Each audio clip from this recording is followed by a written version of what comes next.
AI अब software development के हर phase में पावरफुल टूल बन रहा है, प्लानिंग से लेकर डिप्लॉयमेंट तक।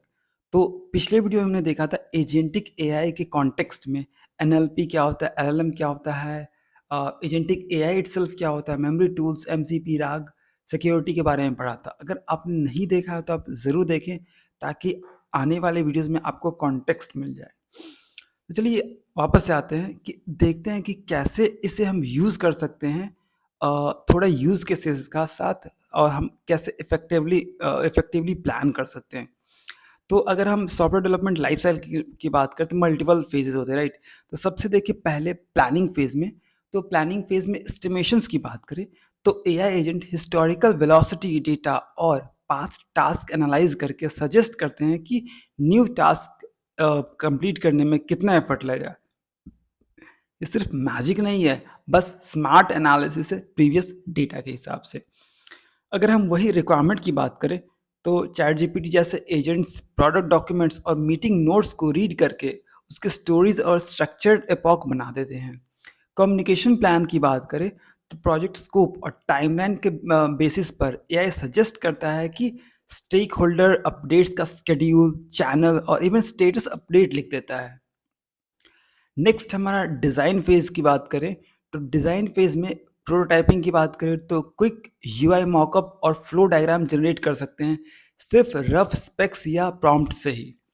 अगर हम आर्किटेक्चर डायग्राम की बात करें तो सिस्टम का डिस्क्रिप्शन दो और AI component services data flow visualise करके क्लियर डायग्राम बना देता है। एपीआई कॉन्ट्रैक्ट की बात करें तो AI request response schemas endpoint suggest कर सकता है और टीम के अलाइनमेंट में भी हेल्प कर सकता है। नेक्स्ट फेज आता है इम्प्लीमेंटेशन फेज। इम्प्लीमेंटेशन फेज में कोड जनरेशन, आप इसको यूज कैसे डिस्क्राइब करो। एजेंट फर्स्ट ड्राफ्ट लिखता है, कभी कभी सरप्राइजिंगली अच्छा भी लिख देता है।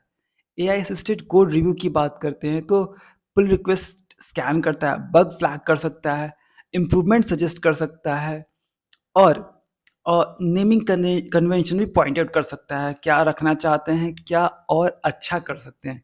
अगर लेगेसी कोड हेल्प की बात करें तो कोई कॉम्प्लेक्स या अनडॉक्यूमेंटेड कोड को रिवर्स इंजीनियरिंग कर सकता है, एक्सप्लेन कर तक अगर हम एक्सप्लेन अच्छे से करें तो उसको रिफैक्टर भी करना ईजी हो जाता है एआई के लिए। अब हम अगले फेज की बात करते हैं, टेस्ट फेज। टेस्ट फेज में क्या करता है, टेस्ट जनरेशन के लिए यूनिट टेस्ट करता है, इंटीग्रेशन टेस्ट करता है, एज केसेस और सेकंड में रेडी कर देता है। गैप एनालिसिस की बात करें तो एग्जिस्टिंग टेस्ट चेक करके वीक स्पॉट्स खुद ही बता देता है। लेगेसी कोड कवरेज की बात करते हैं तो यहाँ पे ओल्ड कोड विदाउट टेस्ट भी एआई जनरेट करके कवर कर देता है, स्टेबिलिटी और कॉन्फिडेंस बूस्ट करता है। अगर ह्यूमन की बात करें तो एज अ डेवलपर को काफ़ी टाइम समझने में लग जाएगा, अब इसको कोड रिफैक्टर करने में और ज़्यादा कॉम्प्लिकेटेड हो जाता है। जो नेक्स्ट फेज है हमारा डिप्लॉय फेज। अगर हम आउटलायर डिटेक्शन की बात करें तो लॉग हो गया, मेट्रिक्स हो गया, परफॉर्मेंस मॉनिटर करके अनयूजुअल चीज़ पहले डिटेक्ट कर लेता है। और रिलीज रिपोर्ट की बात करें तो ऑटोमेटिक क्लीन और फास्ट होता है। कमिट मैसेज या डिप्लॉयमेंट स्टेटस मैनुअल नहीं कलेक्ट करने पड़ते हैं। डॉक्यूमेंटेशन करने में तो बहुत सॉलिड है। कोड चेंजर और कमिट्स रिलीज हो नोट्स और सिस्टम डॉक्यूमेंट्स ड्राफ्ट कर देता है।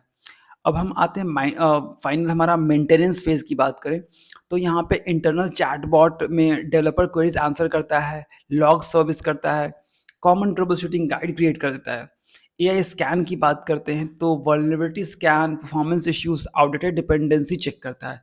पोस्टमार्टम में अगर बात करें तो अगर कुछ गलत हो जाए एआई लॉग से टाइमलाइन और इम्पैक्ट समरी कलेक्ट करके क्लियर रिपोर्ट देता है कि क्या हुआ और नेक्स्ट टाइम हम कैसे प्रिवेंट कर सकते हैं। तो कुल मिला के इन शॉर्ट हम देखें तो एआई हर फेज में टाइम बचा रहा है, एक्यूरेसी बढ़ा रहा है और आपको स्मार्ट बनने में हेल्प कर रहा है। बाकी आप क्या सोचते हैं, आपको कैसा लगा आज का ये वीडियो ट्यूटोरियल? आप कमेंट करके बता सकते हैं। बाकी मिलते हैं नेक्स्ट वीडियो में और इंटरेस्टिंग चीज़ों के साथ। अभी के लिए इतना ही रखते, thank you so much for watching, bye.